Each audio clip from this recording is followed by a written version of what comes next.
खुद से जीतने वालों को मेरा सलाम। जब गुरु ने कक्षा में सवाल किया तो भिक्षु ने तपाक से जवाब दिया। गुरु ने कहा गलत जवाब और सबने हंसना शुरू कर दिया। गुरु भी साथ में हंसने लगे।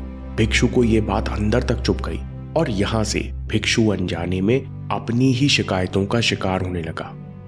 आबादी से कोसों दूर ब्रह्मपुत्र नदी की घाटी में बसी तिब्बत में एक मोनेस्ट्री है जिसका नाम है साम्य। यहाँ साम्य मोनेस्ट्री में कई सौ भिक्षु रहते हैं और तपस्या करते हैं। यहाँ जवान भिक्षु गौतम बुद्ध के सूत्र को जीवन में उतारना और ध्यान करना सीखते हैं। इन्हीं भिक्षुओं में से एक भिक्षु था जो अपने आप को बहुत चतुर समझता और हर समय अपनी चपलता दिखाने की कोशिश करता। एक बार गुरुजी ने सवाल पूछा और इस भिक्षु ने जल्दबाजी में गलत जवाब दे दिया। सब उसकी आदत जानते थे, इसलिए सब अचानक ही हंसने लगे। मैं इन सबसे तेज हूं और ये मेरे ऊपर हंस रहे हैं। ये देखकर भिक्षु के अहंकार को बहुत ठेस लगी। भिक्षु के चेहरे पर फ्रस्ट्रेशन दिख रहा था। गुरु ने भिक्षु का चेहरा देखा तो एकदम से उनकी हंसी भी छूट गई। गुरु को हंसते देख भिक्षु को ये बात अंदर तक चुभ गई। क्लास खत्म होते ही वो अपने कमरे में चला गया। उसने सोचा मैं तो सही कह रहा था, लोग ही मुझे समझ नहीं पाते। वो खुद से यही बात दोहराता रहा कि लोग मुझे समझ नहीं पाते और यही सोचते सोचते सो गया।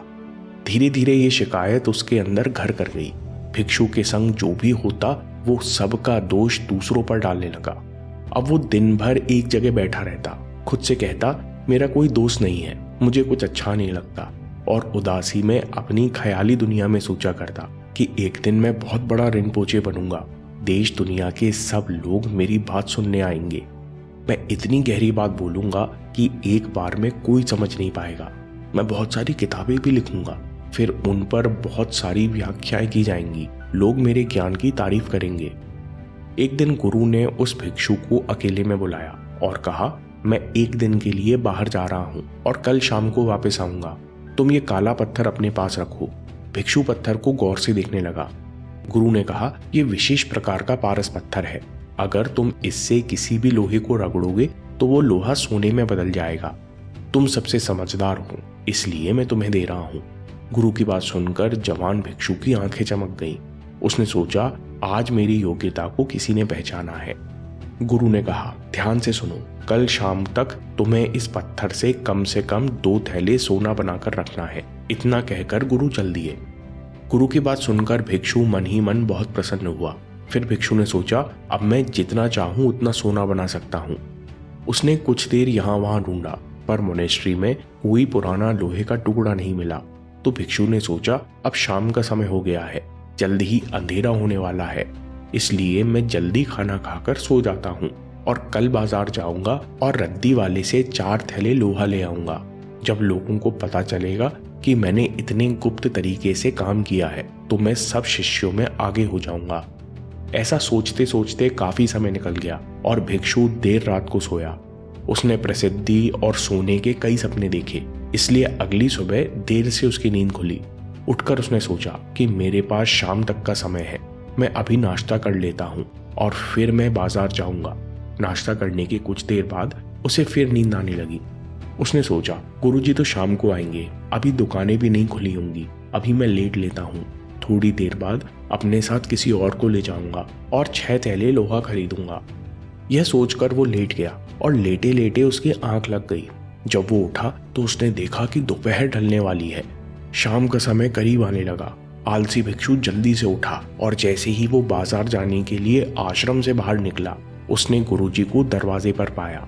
गुरु ने पत्थर भिक्षु के हाथ में देखा और इससे पहले भिक्षु कुछ कह पाता, गुरु ने भिक्षु से पत्थर वापस ले लिया और हल्की सी मुस्कान के साथ कहा कहाँ बंधु और कितने थैले सोना बनाओगे। भिक्षु पैरों में पड़ गया और गुरु से विनती करने लगा मुझे कुछ समय और दीजिए बनते। लेकिन गुरु ने उसकी एक नहीं सुनी और कहा तुम जैसा आलसी जीवन में कुछ नहीं कर सकता।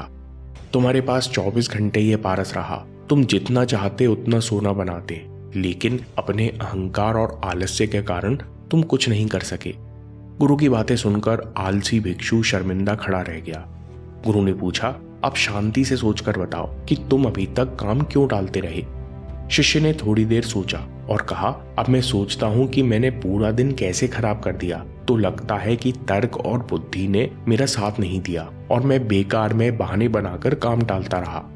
गुरुजी ने कहा, तुमने सही कहा, और ऐसा इसलिए हुआ क्योंकि तुम्हें लगता है कि तुम्हारे अंदर कोई ना कोई कमजोरी है। खुद पर भरोसा ना होने के कारण इंसान की बुद्धि और तर्क भी उसके साथ काम नहीं करता। इंसान की ऊर्जा भी गिर जाती है, जिस कारण तुम चाहते हुए भी सही काम नहीं कर पाते। गुरुजी ने कहा, पहली सीख याद रखो, समय है लेकिन समय तुम्हारा नहीं है। जैसे मैंने उपयोग करने के लिए तुम्हें पारस दिया, लेकिन ये पारस तुम्हारा नहीं है, वैसे ही तुम्हारे पास समय तो है लेकिन समय तुम्हारा नहीं है। तुम केवल इसका सही उपयोग कर सकते हो। अगर तुम्हारी बुद्धि सही दिशा में नहीं होगी तो तुम कभी समय का उपयोग नहीं कर पाओगे। शिष्य ने कहा, बुद्धि का स्तर ऊपर उठाने के लिए मुझे क्या करना चाहिए? गुरु ने कहा, दूसरी सीख, स्वीकार करो कि मुझे सीखना है। अहंकार से बाहर निकलो और स्वीकार करो कि मुझे कुछ नहीं आता। अगर मुझसे कोई आगे है तो उसके अंदर कुछ क्वालिटीज होंगी। वो मुझसे ज्यादा काबिल होगा, इसलिए वो मुझसे आगे है। गुरु ने कहा, तुम अभी दिन में सपने देखते हो और दिन में सपने वो देखते हैं जो वास्तविकता से दूर भागता है। वास्तविकता से दूर कौन भागता है? वही जो जिम्मेदारी नहीं लेता। जिम्मेदारी कौन नहीं लेता? जो कमजोर है। कमजोर कौन है? जो खुद को कोसता है, जो किस्मत को कोसता है, जो खुद को हीन भावना से देखता है। भिक्षु ने कहा, आप सही कह रहे हैं गुरुजी, लेकिन जब मैं कोशिश करता हूं तो पुरानी यादें, असफलताएं सब मेरे सामने आ जाती हैं। मैं डर जाता हूं, मैं इस स्थिति से बाहर कैसे आऊं? गुरु ने कहा, तीसरी सीख याद रखो, रिएक्शन हमेशा तुम्हारे हाथ में है, जिम्मेदारी हमेशा तुम्हारी है। अगर तुमने जवाब दिया और किसी ने सुना नहीं तो ये तुम्हारी जिम्मेदारी है कि अपने जवाब देने के तरीके को बदलो। तुमने जवाब दिया और किसी ने हंस दिया तो ये तुम्हारी जिम्मेदारी है कि तुम रिएक्ट मत करो। जिम्मेदारी ले ली तो अब कूद पड़ो। जिम्मेदारी लेकर खाली मत बैठो, बीच संघर्ष में कूद पड़ो। तुमको लगता है कि तुम्हारा मन बेचैन है तो अपनी भावनाएं लिखना शुरू करो। थोड़ी शांति मिले तो अच्छा लेख पढ़ो। जब और शांति मिले तो मन को केवल दूर से देखो, इसके साक्षी बन जाओ, यानी केवल दृष्टा बन जाओ। बार बार प्रयास करने से ही मन और आलस को जीता जाता है।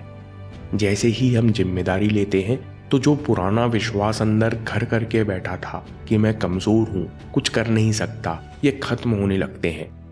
हमारी ऊर्जा ऊर्ध्वगामी होती है और हमारा व्यक्तित्व बदलने लगता है। इसलिए जब भी शिकायत, जलन, आलस हावी हो तो सबसे पहले स्वीकार करो कि मुझे अभी बहुत कुछ सीखना है।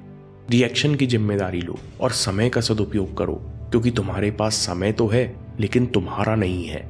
ऐसा करने से तुम्हारी बुद्धि और तर्क तुम्हारा साथ देगा और आलस तुम्हें छू नहीं पाएगा। दोस्तों, अगर आपको ये वीडियो पसंद आया तो देखिए कि पूरी ताकत लगाने से हमें कौन से डर रोकते हैं। ऐसे कौन से डर हैं जो हमें यात्रा पर चलने नहीं देते। इस कहानी को देखिए कि दृढ़ निश्चय करके आप कैसे आगे बढ़ सकते हो। और याद रखिए, आपके समय से कोई वीडियो, कोई ऐप, कोई न्यूज़ कीमती नहीं है। मैं काम के किस्से लाता रहूंगा। हम जीतेंगे।